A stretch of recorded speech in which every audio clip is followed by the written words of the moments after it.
Guys welcome. Weekend market analysis में आज देखेंगे कि मार्केट ने ओवरऑल क्या मूवमेंट दी। वॉलेटिलिटी है, बजट है, कल 1 तारीख को बजट है। बाकी US market, gold market, crypto market हर तरफ सेलिंग हो रही है। सो ये वॉलेटिलिटी में अपने इंडियन मार्केट में कौन से सेक्टर्स है जो स्ट्रांगली होल्ड कर रहे हैं। स्विंग ट्रेड करने के लिए मैं हमेशा एक चीज़ बोलता हूँ कि environment first, industry next, stock last. ये बहुत इंपॉर्टेंट है, जानना जरूरी कि हम जिस एनवायरनमेंट में स्विंग ट्रेड कर रहे हैं क्या वो स्विंग ट्रेड फ्रेंडली एनवायरनमेंट है या नहीं। अगर स्विंग ट्रेड फ्रेंडली एनवायरनमेंट नहीं है तो अच्छे से अच्छा डिमांड जोन भी फेल हो सकता है, और एनवायरनमेंट फ्रेंडली है लेकिन इंडस्ट्री अप ट्रेंड में नहीं है तो उस स्टॉक में इंस्टीट्यूशनल घुसेगा ही। तो ये दोनों डेटा पॉइंट बहुत जरूरी है। उसके बाद में स्टॉक एनालिसिस, उसके बाद में स्टॉक एंट्री एग्जिट, ये सब बाद में आता है। ओवरऑल हम देखेंगे मार्केट ने बिहेव कैसे किया। निफ्टी को मैं हमेशा देखता हूँ सेंटीमेंट के बेसिस पे। निफ्टी मतलब पूरा मार्केट नहीं, लेकिन मैं निफ्टी को हमेशा सेंटीमेंट के बेसिस पे देखता हूँ। तो चलते पहले निफ्टी के चार्ट पे। निफ्टी के चार्ट पे चलने से पहले हम देखेंगे इंडिया वीक्स ने क्या किया। इंडिया वीक्स थोड़ा सा शूट अप हुआ था, 16 के आसपास गया था, विच इज वॉलेटाइल एनवायरमेंट। हमेशा वीक्स वॉलेटिलिटी का साइन देता है। तो रिसेंटली अगर हम देखेंगे यहाँ पे वीकली चार्ट पे देखेंगे तो यहाँ पे वीकली चार्ट पे बहुत स्ट्रॉन्ग कैंडल बना हुआ है। दूसरा अगर हम देखेंगे तो ये 2 या 3 हफ्ते से कंसिस्टेंटली यहाँ पे होल्ड करने की कोशिश कर रहा है। This week on a closing note थोड़ा सा वीक क्लोजिंग है। देखते हैं अगले हफ्ते, अगले 1-2 हफ्ते में क्या कूलिंग ऑफ आती है वीक्स में, या फिर और वॉलिटिलिटी बढ़ती है। बजट है, वॉलिटिलिटी रहेगी, तो बी कॉन्शियस। इंट्राडे में या फिर बजट डे पे ट्रेड करके कुछ कमाने का इसके पीछे मत जाओ। पूरा साल पड़ा रहता है, बजट का दिन होने दो, 1 हफ्ते में मार्केट को सेटल होने दो। 2-3 दिन हमेशा लगते हैं वॉलेटिलिटी सेटल होने में। उसके बाद में आप डिसाइड करो कौन सा कहाँ पे एनवायरनमेंट क्या डायरेक्शन में जा रहा है, कौन से सेक्टर्स है जो क्या डायरेक्शन में जा रहा है, और उसके बाद में हम डिसाइड करेंगे कि हमें क्या करना। आई hope this direction is helping you out. India weeks को देखेंगे। इंडिया वीक्स इज एब्सोल्युटली अभी 13 के आसपास ट्रेड कर रहा है। Not very bad, not very tensed, volatility रहने वाली है। उसके बाद में चलेंगे, मैंने शॉर्ट किया है highest gainer to highest losers. उसके बेसिस पे मैंने ये लिस्ट सॉर्ट की है। हाईएस्ट गेनर में आता है media, but media is absolutely weak, पहले से वीक है। वीकली ईएमए 24 के नीचे ट्रेड कर रहा है। एफएमसीजी ऑलरेडी वीक है। कंज्यूमर ड्यूरेबल्स में कुछ स्टॉक्स आ रहे थे, काफी अच्छा बिहेव कर रहे थे, बट ओवरऑल चार्ट पे देखेंगे तो वीक है, डिमांड जोन से बाउंस कर रहा है। रियलिटी ऑलरेडी वीक है। यहाँ भी सेम एक डिमांड जोन जो है वहां से बाउंस कर रहा था। हेल्थ केयर एब्सोल्युटली वीक है। ऑटो 6 मंथ्स एवरेज प्राइस मतलब 24 ईएमए से बाउंस कर रहा है। कुछ स्टॉक्स थे जो ऑटो में बाउंस कर रहे थे, स्पेशली ऑटो एंसिलरीज वाले। बट ओवरऑल इंडस्ट्री अगर देखेंगे ऑटो एंसिलरीज की तो बहुत स्ट्रांग नहीं है। It is just about to tick it off. Consumption index देखेंगे तो वीक है। फार्मा वीक है। फार्मा के कुछ स्टॉक्स बाउंस कर रहे थे on a closing, weekly closing basis पे। मतलब फ्राइडे को कुछ स्टॉक्स आए थे। पूरे वीक में, पूरे हफ्ते में बहुत कम स्टॉक्स देखने को मिले थे, लेकिन फ्राइडे को देखने मिले थे। पीएसयू की बात करेंगे तो पीएसयू ऑलरेडी बहुत स्ट्रांग है, अच्छी तरह से होल्ड भी कर रहा है, कंसोलिडेट हो रहा है। जैसे ही मार्केट में एक अच्छा बाउंस आता है, अच्छा सेंटीमेंट में बाउंस आता है, तो इस सेक्टर वाले स्टॉक्स पहले दिखेंगे बाउंस करते हुए। इंफ्रा वीक है लेकिन डिमांड जोन से बाउंस कर रहा है। कुछ स्टॉक्स थे जो आ रहे थे, यहाँ पे इस सेक्टर में वॉच रख सकते हैं। एमएनसी अच्छी जगह पे कंसोलिडेट करके बाउंस कर रहा है। Let's see how it unfolds 1-2 हफ्ते में। ऑयल एंड गैस का सेक्टर है। Oil and gas 6 months average price के आसपास होवर करके बाउंस अच्छा किया है। इसमें डेफिनेटली अगर बजट में कुछ आता है तो अच्छा बाउंस देखने को मिल सकता है। देखते हैं एनर्जी में भी काफ़ी अच्छा बाउंस आया है। एनर्जी के काफ़ी स्टॉक्स थे जो वीकली बेसिस पे बहुत अच्छा क्लोज किया। बैंक निफ्टी पहले से स्ट्रांग है। इस हफ्ते में 6 मंथ्स एवरेज प्राइस 24 ईएमए के आसपास आके बाउंस किया है। अच्छी जगह पे कंसोलिडेट कर रहा है, it's not weak. Private bank exactly bank Nifty के जैसे ही बिहेव कर रहे हैं, बट थोड़े से compare to bank Nifty, compare to PSU bank थोड़े से वीक है। तो वो इंप्रूविंग में आएंगे। सर्विसेज में कुछ स्टॉक्स थे जो बाउंस हुए थे, लेकिन मैं उसको मॉडरेट रखूंगा। 1-2 हफ्ते लेंगे देखने के लिए कि कैसे बाउंस कर रहा है। Finance is almost behaving like bank nifty and private banks. ये same financial services, same behaviour है फाइनेंस सेक्टर जैसा।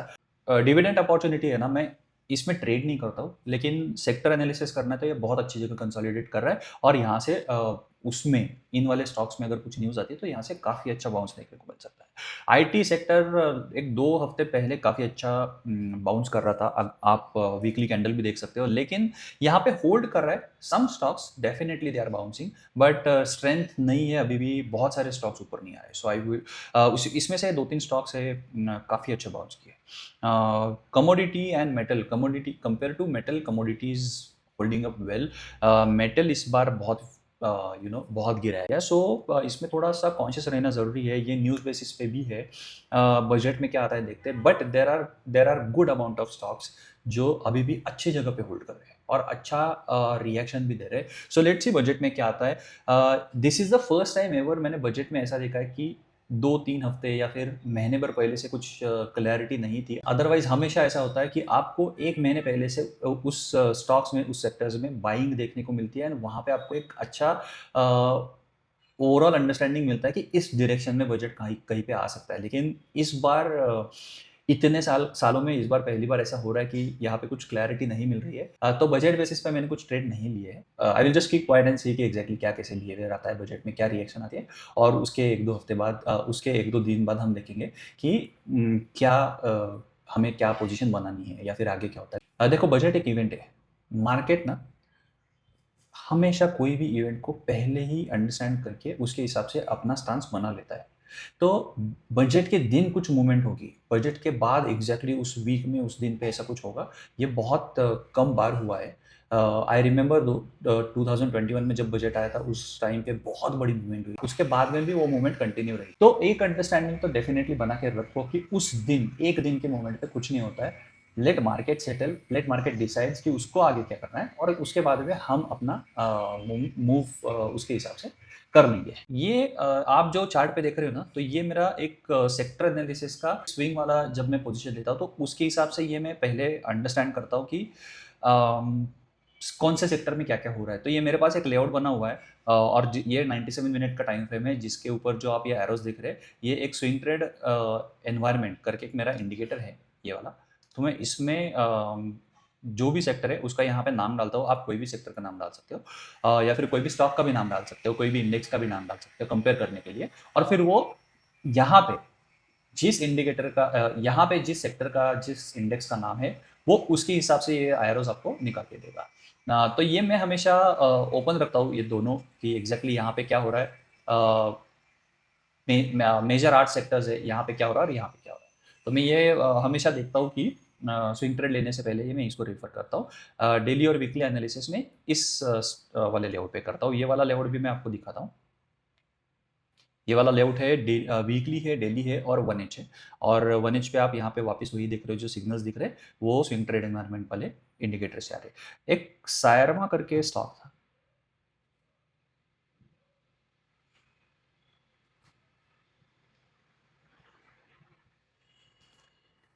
ये स्टॉक ना मैंने वीकली क्लोजिंग के टाइम पे, आई थिंक थर्सडे या फ्राइडे को मैंने पोस्ट किया था अपने ग्रुप पे।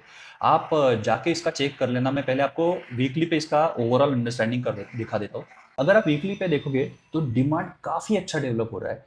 कंसोलिडेट होके जब ये नीचे आ रहा था, उसमें सप्लाई बिल्कुल नहीं था। यहाँ पे आप देखो, यहाँ पे हर जगह पे आपको ये बड़े ग्रीन वाले पॉपअप्स दिखेंगे, लेकिन जब ये नीचे आया स्टॉक ऊपर से, यहाँ पे बिल्कुल सप्लाई नहीं था, सेलिंग नहीं था। अब इस वीक में जब क्लोजिंग हुई है उसकी, और उसकी रिजल्ट्स भी इसी वीक में थे, तो उस बेसिस पे आप डिमांड देखो, उस बेसिस पे आप बाइंग देखो। ये वीक में स्टॉक 14% क्लोज हुआ है ऊपर, और उसके साथ साथ उसका उस वीक का वॉल्यूम देखो।